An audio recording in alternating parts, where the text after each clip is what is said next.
Selamat pagi pemirsa, apa kabar Anda pada pagi hari ini? Senang sekali saya Ibnu Fadil dapat menemani Anda di Berita Kaltim hari ini. Sejumlah informasi penting telah kami siapkan untuk Anda dan berikut di antaranya. Perkara bocah meminum air dari botol bekas isap sabu-sabu di Samarinda masih berlanjut. Tersangka membantah dirinya yang memberikan botol tersebut kepada ibu korban. Kejari penajam punya cara berbeda untuk menjadikan pemilu berjalan aman dan damai, yakni melalui suasana bahagia. Seekor ular piton masuk ke plafon sebuah warung di Samarinda hingga menghebohkan warga.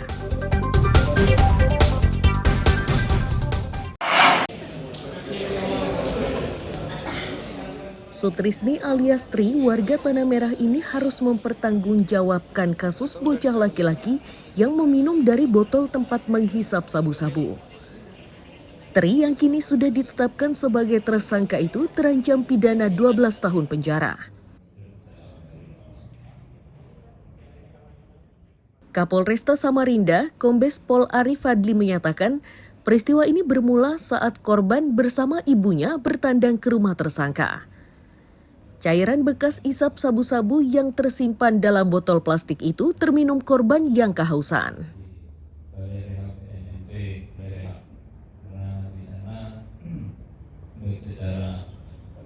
Pada saat sedang berpindah lidah, kemudian anaknya minta minum kepada ibunya. Pada saat itulah kemudian sang ibu meminta kepada pemilik rumah untuk disediakan air minum. Oleh pemilik rumah diambilkan sebuah botol aqua yang berisi air mineral, diberikan kepada anak tersebut, kepada lidah tersebut, yang kemudian diminum. Sehingga dari hasil pengecekan ternyata dari hasil urin anak tersebut positif mengandung metamfetamin. Sebelumnya menggunakan. Tri memastikan botol itu diambil oleh ibu korban dan diberikan kepada anaknya. Itu gimana, sengaja atau enggak sengaja, Bu? Enggak sengaja, Pak. Enggak sengaja. Awalnya ibu tahu botol itu bekas sabu. Tahu. Tahu ya? Ya. Terus kenapa dikasihkan ke anak itu? Mamanya sendiri yang ngambil. Mamanya ngambil. Ya. Bukan dikasihkan. Enggak. Tapi karena ibu juga tahu ya itu bekas sabu. Botolnya tuh ya, Bu. Ya. Itu sudah berapa lama nyambung? 2 bulan. Cuma 4 kali.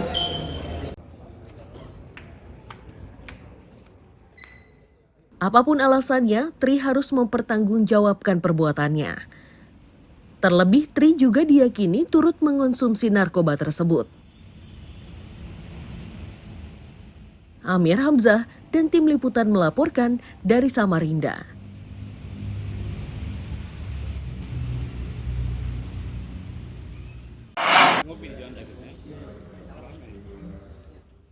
Pengurus Persatuan Bulu Tangkis Seluruh Indonesia atau PBSI Cabang Samarinda Selasa siang mengadu ke Polresta.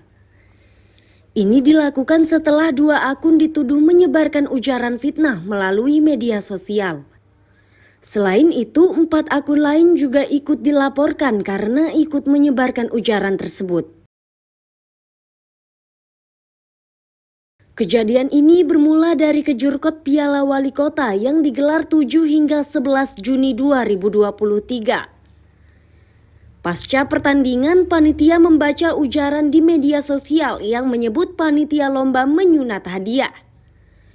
Merasa tak terima dengan tuduhan tersebut, mereka pun akhirnya sepakat melaporkan para pemilik akun.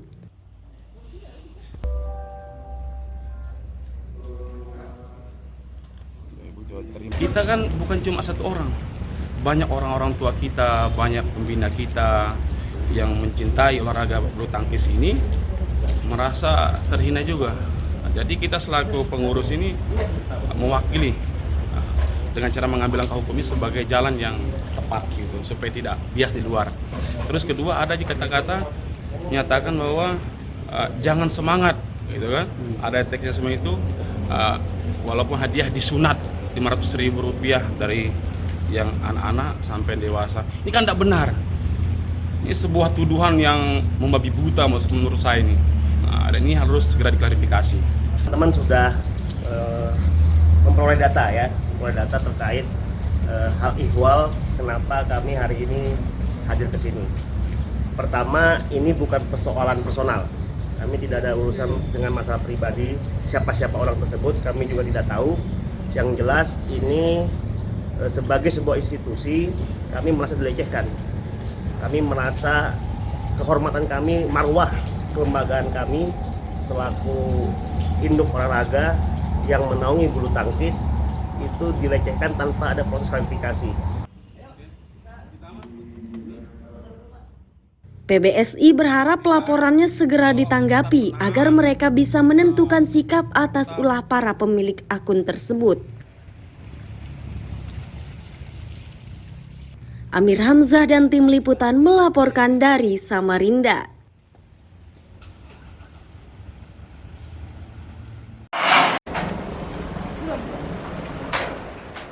Pagar kayu dan seng ini dipasang sejumlah orang bersama salah satu ormas di Balikpapan.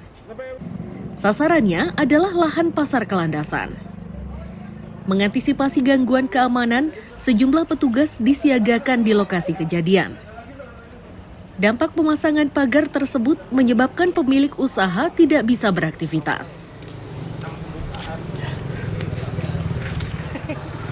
Warga dan ormas memagari lahan yang diklaim miliknya.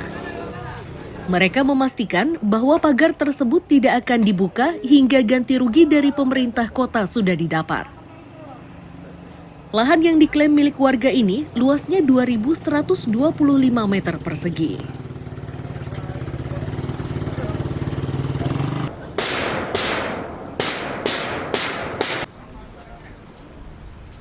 Nah, oleh karenanya kami melakukan pelaporan ini nantinya tentu dari rekan-rekan penyidik akan membuat terang sebenarnya siapa yang mengelola. Adakah oknum-oknum daripada pemerintahan ataukah oknum-oknum dari masyarakat yang melakukan pengelolaannya. Dari sanalah kita nanti akan mengetahui. Dan kami berharap masyarakat Kota Balikpapan kedepannya juga dapat bersama-sama menyoroti kasus-kasus seperti ini karena hal-hal seperti ini sudah sering sangat terjadi di kota kita tercinta ini. Intinya kami selaku kuasa hukum dari ahli waris ingin kejelasan batasnya Pemkot itu di mana.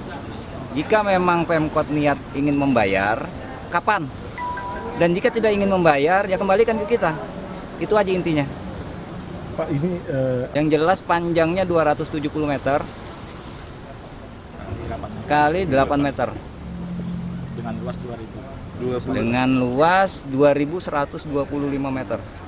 Pak, sebelumnya pertemuannya Pemkot ingin kita untuk mengukur ulang. Namun hasil yang kami inginkan itu tidak bisa tercapai karena BPN tidak berani untuk mengukur. Dan alasannya apa saya juga tidak mengerti.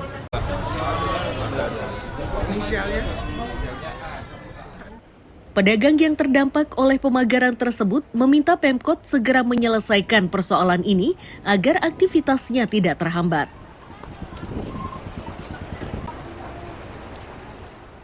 Amir Hamzah dan Riani Mantini melaporkan dari Balikpapan.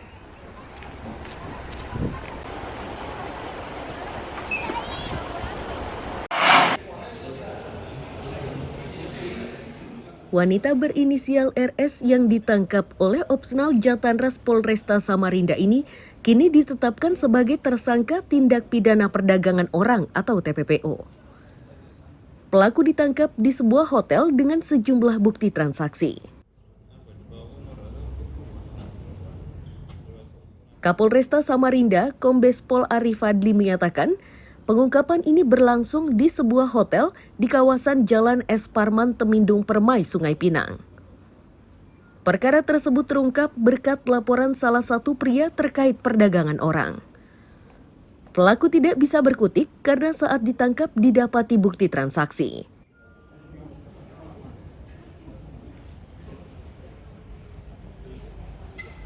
Tindak pidana perdagangan orang atau TPPO yang terjadi di wilayah hukum Polresta Samarinda.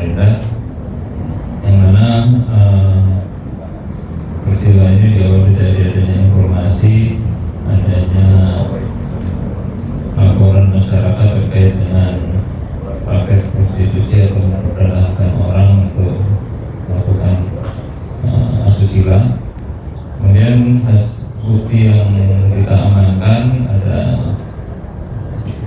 bukti uang transfer, bukti transfer, kemudian ada uang tunai, kemudian ada bukti kamar dan alat resepsi dan sebuah kaleng plastik. Tersangka kini terancam pidana 15 tahun penjara. Polisi juga masih memburu pelaku lain. Amir Hamzah dan tim liputan melaporkan dari Samarinda.